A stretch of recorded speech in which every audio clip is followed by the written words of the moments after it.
নমস্কাৰ, বিকশিত ভাৰতলৈ আপোনালোকক স্বাগতম।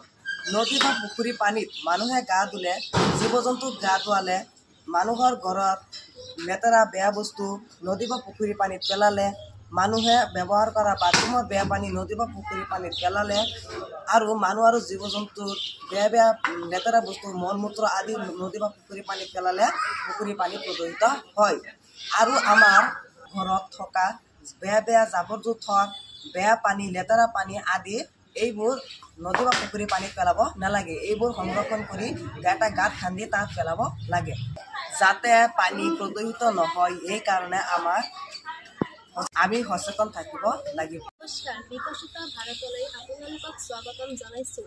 প্ৰদূষিত পানী সেৱন কৰিলে আমাৰ নানা ধৰণৰ বেমাৰে দেখা দিয়ে, যেনে কলেৰা, যক্ষ্মা, গ্ৰহণী, টাইফয়েড ইত্যাদি। পানী যাতে প্ৰদূষিত নহয় তাৰ প্ৰতি আমি গুৰুত্ব দিব লাগে আৰু আমি সদায় বিশুদ্ধ পানী সেৱন কৰিব লাগে।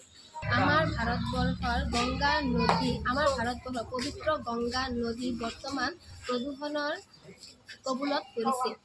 আমি বিকশিত ভাৰতৰ প্ৰকল্পৰ জৰিয়তে ভাৰত চৰকাৰক ইয়াকে ক'ব বিচাৰিছো যে ভাৰত চৰকাৰে গংগা নদীৰ পানী বিশুদ্ধ কৰাৰ বাবে প্ৰকল্প হাতত লয়। নমস্কাৰ, বিকশিত ভাৰতলৈ আপোনালোকক স্বাগতম জনাইছোঁ। খেতিৰ পৰা ওলোৱা পানী নদীত পৰিলে নদীৰ পানী প্ৰদূষিত হয় আৰু খেতিত ব্যৱহাৰ কৰা সাৰ, কীটনাশক এই দ্ৰৱবোৰ নদীত বৰষুণৰ পানীৰ লগত মিহলি হৈ নদ-নদীৰ পানী প্ৰদূষিত হয়। খেতিৰ পৰা ওলোৱা পানীত বিভিন্ন ধৰণৰ কীটনাশক দ্ৰব্য, সাৰ মিহলি হৈ থাকে। ইয়াৰ ফলত মাছ বা অন্য প্ৰাণীৰ ক্ষতিসাধন হয়। খেতিৰ পৰা ওলোৱা পানীখিনি